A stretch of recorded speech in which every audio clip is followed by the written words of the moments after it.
OTAN, à quoi sert le traité ciel ouvert, que Donald Trump veut quitter? Les ambassadeurs des pays membres de l'OTAN ont été convoqués ce vendredi pour une réunion d'urgence après l'annonce du retrait américain du traité Open Ski, ciel ouvert en français.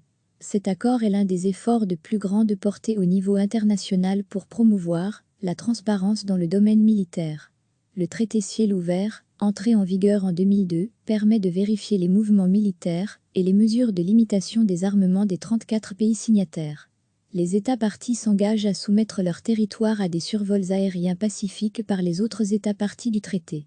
Ce concept a été imaginé par le président américain Eisenhower dans les années 50 pour améliorer la confiance entre les États-Unis et l'Union soviétique.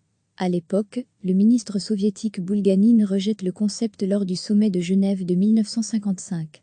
Le traité reste alors dans les tiroirs de l'administration jusqu'en 1989. Le président américain George Bush relance l'idée. Après des négociations, le traité est signé à Helsinki le 24 mars 1992. Les dimensions géographiques de chaque État déterminent ce qu'on appelle les quotas passifs, c'est-à-dire le nombre de survols que chaque État est obligé d'accepter annuellement. Les avions ne peuvent porter que des équipements destinés à l'observation du territoire. L'État observé doit être averti au moins 72 heures à l'avance du vol d'observation que prévoit l'État observant. Les États-Unis estiment aujourd'hui que tous les membres du traité ciel ouvert ne jouent pas le jeu. Selon le porte-parole du Pentagone, Jonathan Hoffman, la Russie viole continuellement et de façon flagrante ses obligations selon le traité Open Ski et l'applique d'une façon qui menace les États-Unis, ainsi que nos alliés et nos partenaires, assure-t-il. Il a notamment cité une interdiction aux avions alliés de s'approcher de plus de 500 km de l'enclave russe de Kaliningrad, située entre la Lituanie et la Pologne, et de dépasser de 10 km la frontière entre la Russie et la Géorgie. Une gifle pour nos alliés en Europe, la décision d'un retrait du traité a été vivement critiquée par l'opposition démocrate aux États-Unis. C'est une gifle pour nos alliés en Europe, ont affirmé deux élus influents en charge du budget de la défense, Adam Smith et Jim Coopey. Cette décision affaiblit notre sécurité nationale, isole les États-Unis, puisque le traité va se poursuivre sans nous, et abandonne un outil utile pour surveiller la Russie, ont-ils ajouté. Le retrait des États-Unis du traité devrait être effectif dans 6 mois, selon une source diplomatique. Les ambassadeurs des pays membres de l'OTAN ont été convoqués ce vendredi pour une réunion d'urgence après l'annonce du retrait américain du traité Open Ski, ciel ouvert en français. Cet accord est l'un des efforts de plus grande portée au niveau international pour promouvoir la transparence dans le domaine militaire. Le traité ciel ouvert, entré en vigueur en 2002, permet de vérifier les mouvements militaires et les mesures de limitation des armements des 34 pays signataires.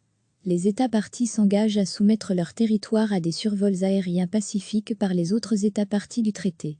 Ce concept a été imaginé par le président américain Eisenhower dans les années 50 pour améliorer la confiance entre les États-Unis et l'Union soviétique. À l'époque, le ministre soviétique Boulganine rejette le concept lors du sommet de Genève de 1955. Le traité reste alors dans les tiroirs de l'administration jusqu'en 1989. Le président américain George Bush relance l'idée. Après des négociations, le traité est signé à Helsinki le 24 mars 1992. Les dimensions géographiques de chaque État déterminent ce qu'on appelle les quotas passifs, c'est-à-dire le nombre de survols que chaque État est obligé d'accepter annuellement. Les avions ne peuvent porter que des équipements destinés à l'observation du territoire. L'État observé doit être averti au moins 72 heures à l'avance du vol d'observation que prévoit l'État observant. Les États-Unis estiment aujourd'hui que tous les membres du traité ciel ouvert ne jouent pas le jeu. Selon le porte-parole du Pentagone, Jonathan Hoffman, la Russie viole continuellement et de façon flagrante ses obligations selon le traité Open Ski et l'applique d'une façon qui menace les États-Unis, ainsi que nos alliés et nos partenaires, assure-t-il.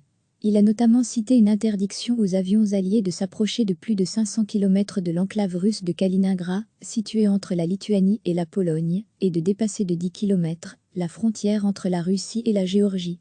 Une gifle pour nos alliés en Europe, la décision d'un retrait du traité a été vivement critiquée par l'opposition démocrate aux États-Unis.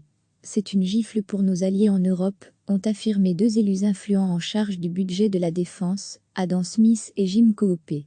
Cette décision affaiblit notre sécurité nationale, isole les États-Unis, puisque le traité va se poursuivre sans nous, et abandonne un outil utile pour surveiller la Russie, ont-ils ajouté. Le retrait des États-Unis du traité devrait être effectif dans 6 mois, selon une source diplomatique. Cliquez sur s'abonner pour recevoir les dernières nouvelles.